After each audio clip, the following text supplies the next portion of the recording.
going to be asking some questions about his work in New Beloved Prison. Hello Rebecca, how are you? I'm glad we got FaceTime. This is, we're introducing a new system, how to have communications without being socially isolated. This is no physical contact, but it's digital, the digital age, is it not? Yes, and because we're not allowed out of our homes. Yeah, we're locked down, so we're going to send this video to all over the world. We're going to send it to Vietnam, to Isaac. We're going to send it to William Poloc and all the prisoners in the Philippines. My daughter Ellie and her husband in Dubai, and my granddaughter Esther in Brighton, and my grandson, and David in Gosport. To Michael Evans in the Philippines, Marco in Finland, Anil Anwar in Pakistan, my friends in the USA, and in particular those preterists that are contending for the faith, Malcolm in Aylesbury, those in Luton, and all my contacts on Facebook and YouTube, not forgetting the islanders on the Isle of Wight. God has opened a way, right? Where the world and the devil would try and shut down the way, God has opened up the way for us. Right, so Rebecca, you can carry on and start saying what you've got to say. So I understand you were invited to speak at the yearly convention of ex-convict prisoners in the Philippines? Yes, I was. Due to take place this month in Zambales. Now, many former inmates for New Beloved Prison are registered to attend, but due to the worldwide lockdown, it's been postponed. There we are. Can't go. How did you feel about that? Were you looking forward to going? Well, I was disappointed. Yes, I was looking forward to go, but however, there we are. The thing is, we'll get another date later, and if that happens, you can come with me. I'd love to come. Would you? Right, okay. I would love to come. Good. Who organised the event and who was invited to go? Well, it's been organised by William Poloc, who started the conventions 8 years ago, and he's their chairman. Now, those attending to come are from various parts of the Philippines. I was invited because many of the prisoners remember me. That's from 2002, 2003 when I went out there. So who is William Poloc? Well, William Poloc is our first Trojan warrior, sent by Trojan Horse International Christian Ministries from New Beloved Prison. And we sponsored him to go back to his own city in 2002 when he was released in August, to go back to his own city in Baguio and preach the gospel to his family and friends, and in Baguio City Jail and Benguet District Jails. He was released. How did you get to know him? Well, I got to know him because he was a prisoner in New Beloved Prison and he knew Michael. Michael called him Dr. Poloc. That's my brother. Your doctor? Yeah, Dr. Poloc, yeah. He was a doctor of souls, that is. When my brother had difficulty in seeking God and learning the way of salvation, William Poloc, or Dr. Poloc, used to help him, giving spiritual medicine. That's what he did. So he helped Michael's quest when he became a Christian in the prison. Now, William has written his own testimony too in our book, Trojan Warriors, which you'll see. It's number 62. Well, we worked together on the project to assist prisoners who have become Christians upon their release so that they could return to their homes and cities, towns and villages to preach the gospel. Aaron, so how big is New Beloved Prison? How many prisoners are there? Well, New Beloved Prison is the largest prison in the Far East. Is it? There are 3 compounds, the maximum, the medium and the minimum compound. And that houses, at the time, over 23,000 inmates. The maximum compound is where my brother was. And inside that maximum compound, there is what they call death row. And there were 1,200 men on death row due to be executed by lethal injection. And that was the prison where we were working. New Beloved Prison was in fact in the Second World War used by the Japanese as a concentration camp in the Second World War.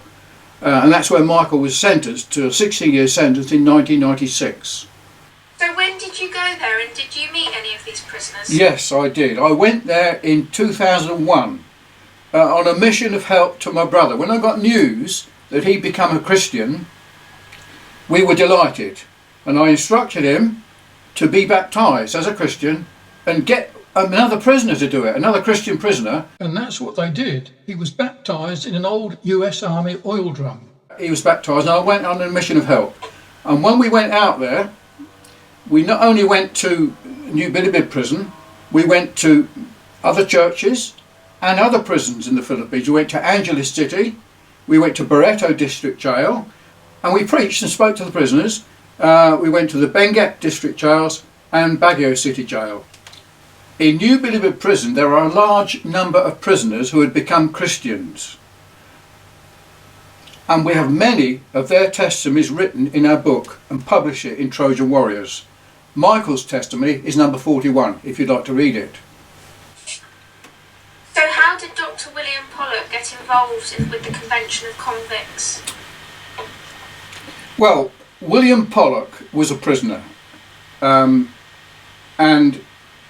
he studied in the prison. When he became a Christian, he got a Bachelor of Arts degree in theology, and he studied for 5 years, and he helped my brother.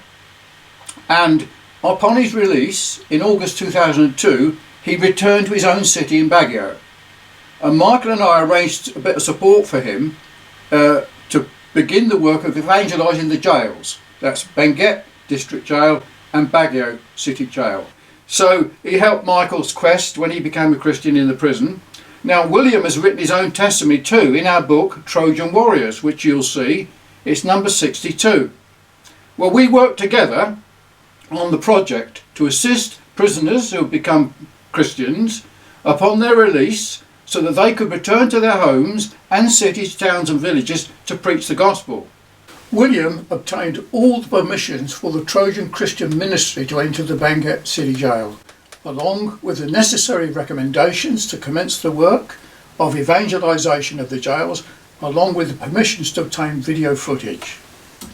And it was in December 2002 that I went out with William and we baptised 22 converted inmates in Baguio District Jail and 9 inmates in Benguet District Jail, and some of those, with William, with his wife and other friends and family that have become Christians.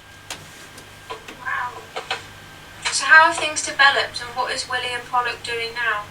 Well, I've asked William to give a write-up about the things that he's doing. And Michael's last request to William was to write a field manual to train future converted inmates to teach the gospel when they leave prison. And his wife and some of the converts formed a church in Baguio Christ-centred Churches, and they've continued the work of evangelism in the prisons of Baguio, and there are now 10 affiliated churches throughout the Philippines and a theological institute where ministers are trained to become pastors. That's brilliant. Where exactly is Baguio City? Well, Baguio City is in the mountain province of the Philippines, and many converted ex-prisoners are scattered throughout the Philippines, and they are affiliated with Christ-centred churches. Do you know any of the former inmates that were involved with Dr. William Poloc and that are connected with Christ-centred churches? Yes, I do.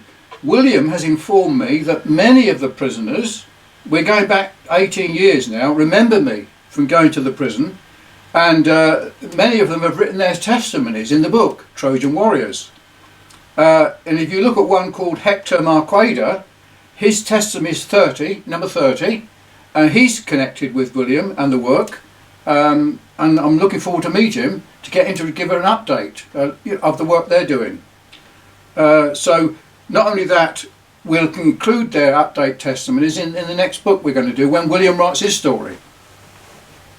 So I understand you've sent some of your books to William and there are more to send? Yes, that's right. When I learned that William had come across some unhelpful teachings in the Philippines and learned of his objectives to teach the gospel faithfully, his soteriology and monergistic theology books were important. So they teach the doctrines of grace, so I decided to send some to help out. What do you mean by soteriology and monergistic? Monergistic. Have I said that right? Yeah, monergistic. Yeah, well, by soteriology, we mean the doctrine of salvation. And monergistic is that salvation is by grace alone and God must do the work. Man can't save himself, neither does he want to be saved, left to himself, but God works through regeneration, which is an act of God, and men receive the knowledge of salvation and justification by faith alone in the Lord Jesus Christ. So, the doctrines of grace that William teaches, we teach Reformed theology, which is Christian truth, as taught during the Reformation, and which brought deliverance from Roman Catholicism. What books have you sent William Poloc so far? Well, in March this year, I republished a special presentation edition of Dr. John Gill's body of doctrinal and practical divinity in 5 volumes and sent them directly to William. They were dedicated to the pastors, teachers and students of Christ-centred churches in the Philippines. And he's recently informed me that there's a theological problem out in the Philippines and he has to face Pelagianism and Arminianism, which is common in America and the UK. The errors which Martin Luther contended against prompted him to write his book, The Bondage of the Will, when opposing Erasmus. So I've just sent him a set of John Gill's books, The Cause of God and Truth. I'll just show them to you on the camera. Don't know whether you can see that. We'll put proper showing of this. There we are. There's the books on the camera. The Cause of God and Truth, that deal with Pelagianism, Arminianism and false doctrine. So Protestant Reformed doctrine of soteriology. There we are. So those are the 4 books gone out there.